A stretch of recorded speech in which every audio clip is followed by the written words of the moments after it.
গল্পের শুরুতেই আমরা দেখি অ্যালেক্স নামের একটি লোক লাইব্রেরিতে বই পড়ছে।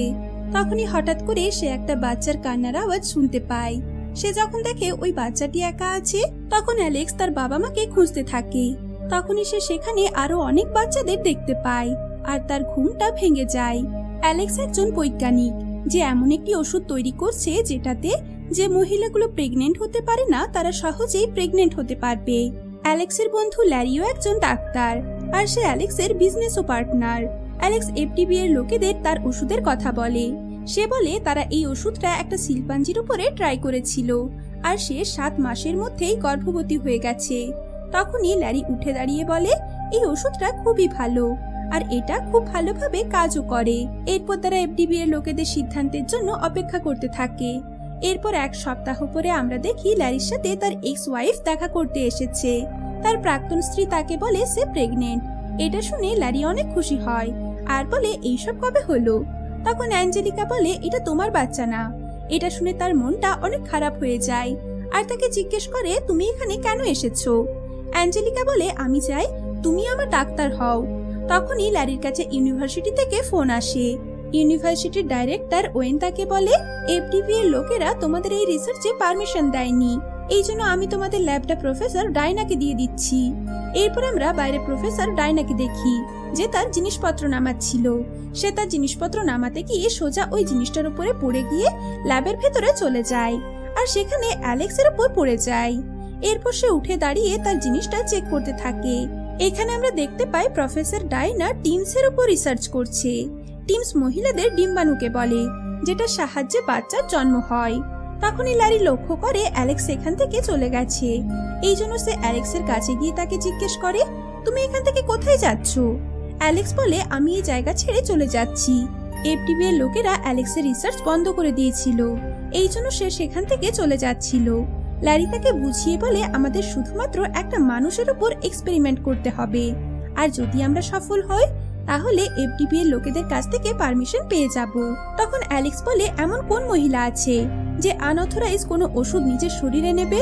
ল্যারি বলে কোনো মহিলা নেবে না তো কি আছে, পুরুষ তো নিতে পারে, তুমি এটা নিজের উপর পরীক্ষা করে দেখতে পারো।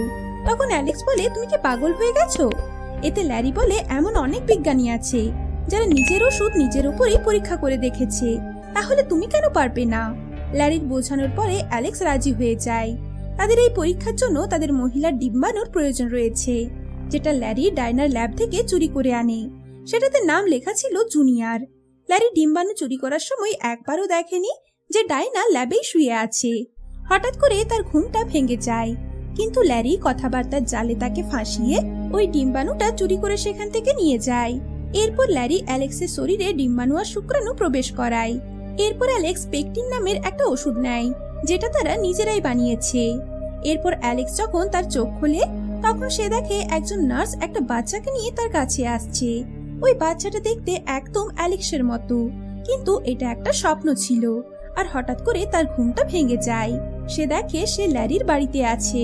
ল্যারি তাকে বলে যতদিন তোমার উপর পরীক্ষা চলছে ততদিন তোমাকে আমার বাড়িতেই থাকতে হবে আর তোমাকে তোমার ইউরিনটা আমাকে দিতে হবে।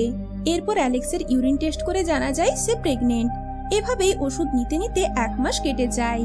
একদিন আমরা দেখি অ্যালেক্স ডায়নার ল্যাব থেকে বাথরুমে গিয়ে বমি করছে আর সে ল্যারিকে বলছে সে কিছুদিন ধরেই ভালোভাবে খাবার খেতে পারছে না আর তার নিপেলসে সুরসুরি লাগছে।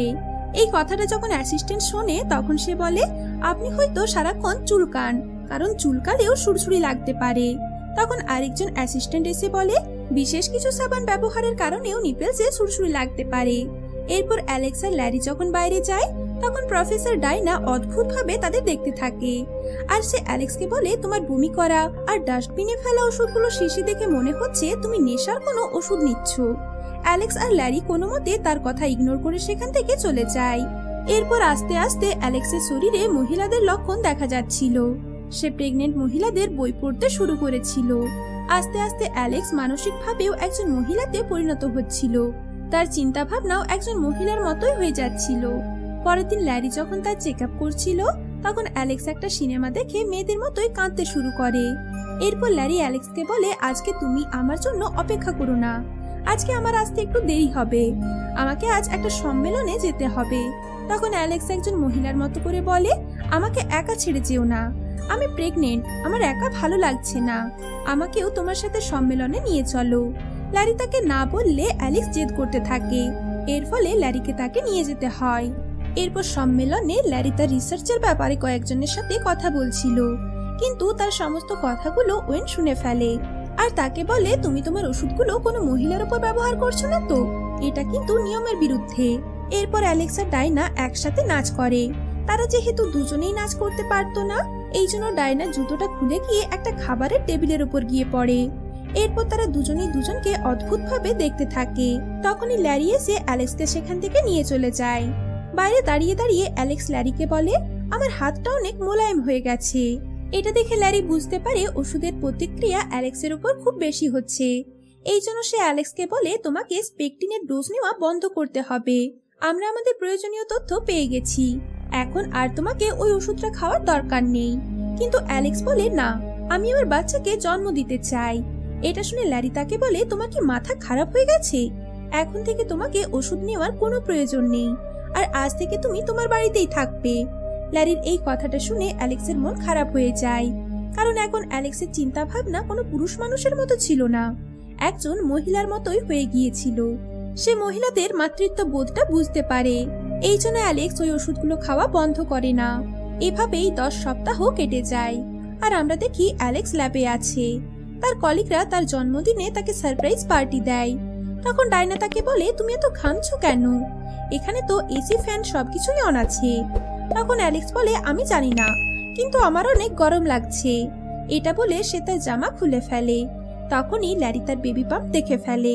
এটা দেখে সে সবকিছু বুঝে যায়, আর অ্যালেক্সকে বাইরে নিয়ে গিয়ে অনেক বকাঝকা করে বলে, তুমি কি একজন জোকার হতে চাও? পুরুষেরা কোনোদিনও বাচ্চা জন্ম দিতে পারে না। এরপর তারা দুজন ঝগড়া করতে করতে তাদের ক্লিনিকে পৌঁছে যায়, আর অ্যালেক্স সবার সামনে বলে দেয় সে এই বাচ্চাটা জন্ম দিতে চায়। তার কথাগুলো ক্লিনিকে বসে থাকা সবাই শুনে ফেলে। তখন ল্যারি এই ব্যাপারটা সামলে নিয়ে বলে, অ্যালেক্স আসলে মানসিক সমস্যায় ভুগছে, তার মনে হয় সে প্রেগনেন্ট, কিন্তু এইরকম কিছুই না। এরপর ক্লিনিকে বসে থাকা সবাই অ্যালেক্সের দিকে অদ্ভুতভাবে তাকাতে থাকে। এরপর ল্যারি অ্যালেক্সকে ভেতরে ডাকে। তার যখন সোনোগ্রাফি করা হয়, তখন দেখা যায় অ্যালেক্সের বাচ্চা এখন অনেক বড় হয়ে গেছে, আর সে অনেক সুস্থও আছে। এরপর ল্যারি অ্যালেক্সকে তার বাড়িতে আসতে বলে, আর তাকে ল্যাবে আসতে বারণ করে। অ্যালেক্স ল্যারির সব কথা মেনে নেয়। সন্ধ্যাবেলায় অ্যালেক্স খাবার রান্না করছিল, আর ফোন করে ল্যারিকে বকাঝকা করে তাড়াতাড়ি বাড়ি আসতে বলছিল। তাকে দেখে মনে হচ্ছিল সে যেন ল্যারির স্ত্রী। তখনই তার বাড়িতে ডাইনা আসে। অ্যালেক্স তাকে ভেতরে ডাকে, আর দুজন একসাথে গল্প করতে থাকে। তারা দুজন গল্প করতে করতে কিস করতে শুরু করে, আর কিস করতে করতে সোফাটাই উল্টে যায়। ওই সময় ল্যারির প্রাক্তন স্ত্রী অ্যাঞ্জেলিকা সেখানে পৌঁছে যায়। তাকে দেখে ডাইনা সেখান থেকে চলে যায়। তখন অ্যালেক্স বলে, তুমি কি ফোন করে আসতে পারো না? অ্যাঞ্জেলিকা বলে, আমাকে ক্ষমা করে দাও, তুমি কি কিছু খাবার বানিয়েছো? এরপর তারা দুজন একসাথে খাবার খায়। অ্যাঞ্জেলিকা বলে, তুমি একজন গর্ভবতী মায়ের মতো খাবার খাও। এটা শুনে তারা দুজনেই হাসতে থাকে।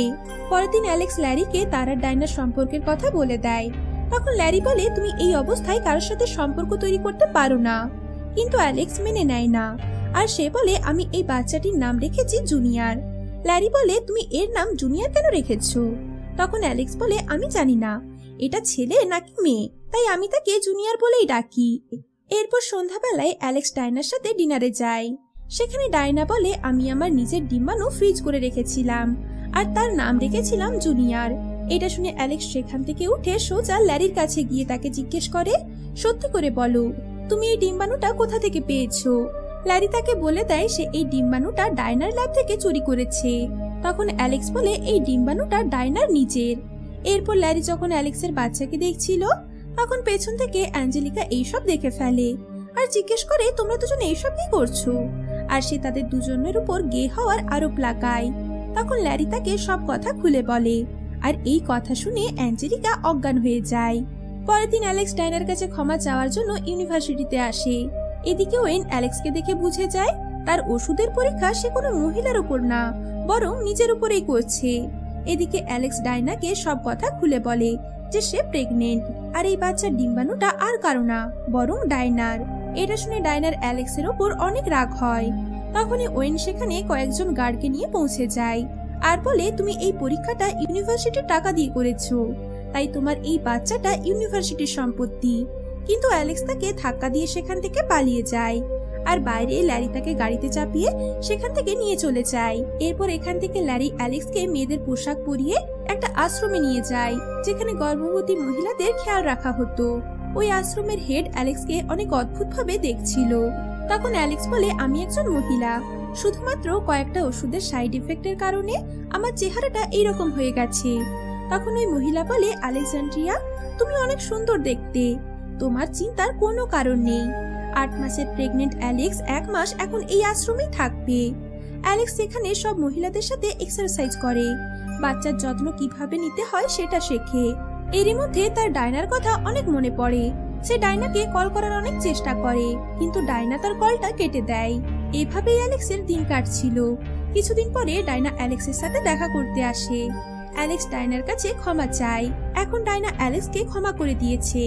এদিকে ল্যারি সব ইনভেস্টরদের সাথে কথা বলে নিয়েছে। সব ইনভেস্টররা তার রিসার্চে টাকা দিতে রাজি হয়ে যায়। ওইদিকে আশ্রমে হঠাৎ করে অ্যালেক্সের লেবার পেন শুরু হয়ে যায়। অ্যালেক্স কোনো মতে নিজের রুমে গিয়ে নিজেকে লক করে নেয়। ল্যারি যখন কল করে অ্যালেক্সকে ইনভেস্টরদের কথা বলে, তখন সে বুঝতে পারে অ্যালেক্সের লেবার পেন শুরু হয়ে গেছে। তাই সে তাড়াতাড়ি ওই আশ্রমের দিকে গাড়ি নিয়ে চলে যায়। অ্যালেক্স ডায়নাকেও কল করে ডাকে। ডায়নাও তাড়াতাড়ি আশ্রমে চলে আসে। এরপর ল্যারি আর ডায়না দুজন মিলে অ্যালেক্সকে নিয়ে যায়। ল্যারি ফোন করে তার টিমকে বলে পুরো ক্লিনিকটা খালি করে দিতে। এই কথাটা ওয়েন জানতে পেরে যায়, তাই সে সেখানে মিডিয়ার লোকেদের খবর দিয়ে দেয়, যাতে অ্যালেক্স আর ল্যারির রিসার্চের ক্রেডিটটা সে নিতে পারে। এই ব্যাপারটা যখন ল্যারি জানতে পারে, তখন সে চালাকি করে গাড়িতে তার স্ত্রীকে নিয়ে আসে। এর ফলে ওয়েনের সব প্ল্যান ভেস্তে যায়। আর ওইদিকে অ্যালেক্স আর ডায়না পেছনের রাস্তা দিয়ে ক্লিনিকে চলে আসে। এরপর তারা তাড়াতাড়ি অ্যালেক্সকে অপারেশন থিয়েটারে নিয়ে যায়। আসলে তার নাড়িভুড়িতে বাচ্চাটা ফেঁসে গিয়েছিল, এই জন্য বাচ্চাটাকে অপারেশন করে বের করতে হবে। ল্যারি ডায়নাকে অ্যাঞ্জেলিকার সাথেই থাকতে বলে। এদিকে আমরা দেখি কিছুক্ষণ পরে অ্যাঞ্জেলিকারও লেবার পেন শুরু হয়েছে। ওইদিকে ভালোভাবে অ্যালেক্সের ডেলিভারি হয়। আর ল্যারি বাইরে এসে বলে বাচ্চাটা খুব সুন্দর হয়েছে। এরপর তারা অ্যাঞ্জেলিকার ডেলিভারির প্রস্তুতি নেয়। অ্যাঞ্জেলিকার ফুটফুটে একটা ছেলে হয়। ল্যারি অ্যাঞ্জেলিকার দিকে তাকিয়ে বলে, আমরা কি আবার একসাথে থাকতে পারি? তখন অ্যাঞ্জেলিকা হ্যাঁ বলে। এরপর 1 বছর কেটে যায়। আর আমরা দেখি তারা 4 জন অ্যাঞ্জেলিকার ছেলে জ্যাক আর অ্যালেক্সের মেয়ে জুনিয়রের জন্মদিন পালন করছে। এখন ডায়না প্রেগনেন্ট। আর এখানেই এই গল্পটা শেষ হয়ে যায়।